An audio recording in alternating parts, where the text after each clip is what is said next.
जयंतराव सांगलीचे वाघ आहेत हे जिल्हा परिषदेच्या निकालानं सिद्ध झालं।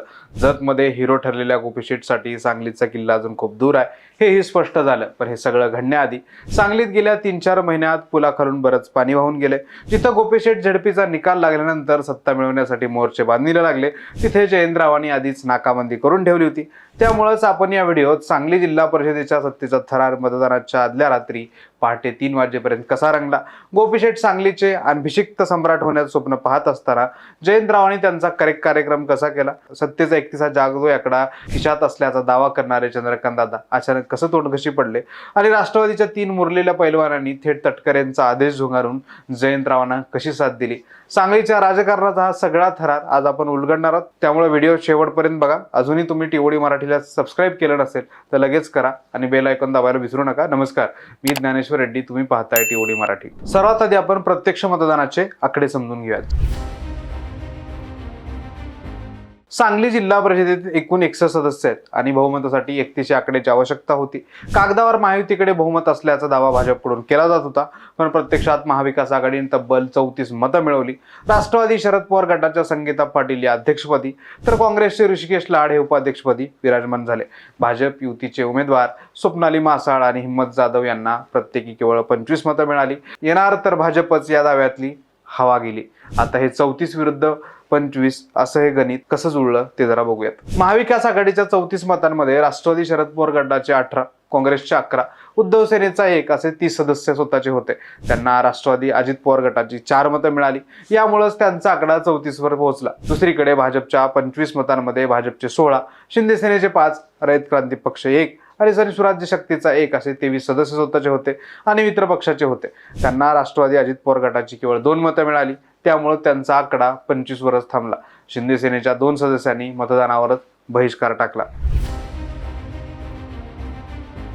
हा निकाल बरोबर दिसतो तितका सोपा नव्हता। मतदानाच्या आदल्या रात्री कराडमधील एका हॉटेलमध्ये प्रचंड मोठा हाय व्होल्टेज ड्रामा रंगला। महाविकास आघाडीचे सदस्य कराडमधील एका हॉटेलमध्ये थांबले होते। रात्री तिथे जयंत पाटील यांनी या सदस्यांशी संवाद साधला आणि त्या हॉटेलमधून बाहेर पडतात राष्ट्रवादी अजित पवार गटांच्या सदस्यांचे अपहरण करण्यात आल्याची तक्रार पोलिसात दाखल झाली। लगेचच पहाटे 3 वाजता महिला पोलीस उपाधीक्षकांनी सहकाऱ्यांसमेत थेट हॉटेलवर धाड टाकली। त्यावेळी तिथं असलेल्या 4 सदस्यांनी आपण स्वतःच्या मर्जीने आल्याचं पोलिसांना सांगितलं, पण या धांदलीचा आणि गोंधळाचा फायदा घेत संजय काका पाटील गटाचे शशिकांत जमदाडे आणि विनायक मासळ हे 2 सदस्य हॉटेलमधून बाहेर पडण्यात यशस्वी झाले। दुसऱ्या दिवशी याच 2 सदस्यांनी भाजप उमेदवारांना मतदान केलं, पण पहाटे 3 वाजता घडलेल्या नाट्यामुळेच विजयाचं गणित फिक्स झालं। या निवडणुकीत भाजपचा पराभव होण्याचं सर्वात मोठं कारण म्हणजे गोपीचंद पडळकरांचा आक्रमक स्वभाव। भाजपचा अध्यक्ष झाला असता तर पडळकर सांगलीच्या राजकारणाचे किंगमेकर झाले असते, पण हे राष्ट्रवादीच्या स्थानिक नेत्यांना आणि भाजपच्या मित्रपक्षांनाही मान्य नव्हतं। उपमुख्यमंत्री सुनेत्रा पवार आणि प्रदेशाध्यक्ष सुनील तटकरे यांनी भाजपला पाठिंबा देण्याचा आदेश दिला होता, पण अजितराव घोरपडे, शिवाजीराव नाईक आणि विलासराव जगताप या 3 मुरलेल्या माजी आमदारांनी पक्षश्रेष्ठीचा आदेश डस्टबिनमध्ये टाकला आणि जयंतरावांवर विश्वास दाखवत नवं समीकरण मांडलं। या बंडामुळेच अजित पवार गटाची 4 मतं महाविकास आघाडीला मिळाली। केवळ राष्ट्रवादीच नाही तर शिंदे सेनेनेही अत्यंत हुशारीने भाजपची कोंडी केली।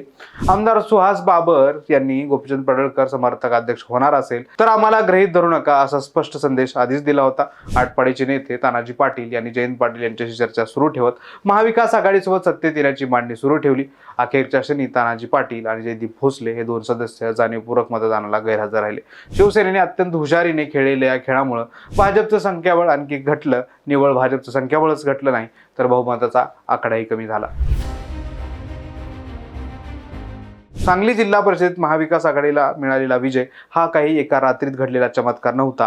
या राजकीय समीकरणाला 3-4 महिन्यापूर्वी नगर परिषद आणि नगरपंचायत निवडणुकीपासूनच खतपाणी घातलं जात होतं। अनेकांना गोपी शेठला रोखण्याचा प्रयोग वाटू शकतो, पण भाजपला उघडून इतरांची एकी करायची हे यामागचं मुख्य सूत्र होतं। यासाठी जयंतरावांनी कधी उघडपणे तर कधी पडद्यामागून अंडरस्टँडिंगने आघाड्या बांधल्या। यातूनच जयंतराव आणि विशाल पाटील यांच्या एकीचा एक नवा पॅटर्नही जन्माला आला। या पॅटर्नमध्ये आमदार सुहास बाबर यांना त्यांची राजकीय स्पेस दिली गेली दिली तर अजित पवार गटाच्या उमेदवारांना काँग्रेसने रसद पुरवली। या रणनीतीचाच फायदा नगर परिषद निवडणुकीत झाला। हाच पॅटर्न पुढे महापालिकेतही राबवला, पण मुंबईच्या आदेशामुळे राष्ट्रवादीची स्थानिक नेते मंडळी भाजपसोबत गेल्यानं सत्तेचं सूत्र फिसकटलं। गणित जुळत नाही तिथं अजित पवार गटाच्या राष्ट्रवादीला भाजपसोबत जाण्याची मुभाई देण्यात आली होती। हेच गणित पुढे मिरज पंचायत समितीत तंतोतंत जुळलं आणि तोच पॅटर्न जयंतरावांनी जिल्हा परिषदेत कायम राखला। निवडणूक जिंकल्यानंतर जयंत पाटील यांनी एक खळबळजनक गौप्यस्फोट केला। माजी खासदार संजय काका पाटील यांना आम्हीच भाजपच्या गोटात पाठवलं होतं, त्यामुळं आम्हाला त्यांच्या गोटातील हालचाली समजू शकल्या। त्यांनी आम्हाला राजकारणाचा नवा मार्ग दाखवला, असा टोला जयंतरावांनी मारला। संजय काकांनी एकाच वेळी महायुती आणि महाविकास आघाडी दोन्ही बाजूला चर्चा सुरू ठेवली होती। ऐनवेळी महायुतीची वाट धरली तरीही जयंत पाटलांनी आपले हुकुमेक्के सोबत ठेवत न बोलता डाव जिंकला आणि आपणच सांगलीच्या राजकारणातील धुरंधर असल्याचं पुन्हा एकदा सिद्ध केलं। थोडक्यात काय तर अति आत्मविश्वास आणि मित्रपक्षातील नाराजी यामुळे सांगली जिल्हा परिषदेत भाजपला पाय उतार व्हावं लागलं। गोपीचंद पडळकरांच्या आक्रमक राजकारणाला जयंत पाटलांनी शांतपणे आणि अचूक खेळीने उत्तर दिलं। याचेच पडसाद आता आपल्याला राज्याच्या राजकारणातही बघायला मिळू शकतात। तुम्हाला काय वाटतं?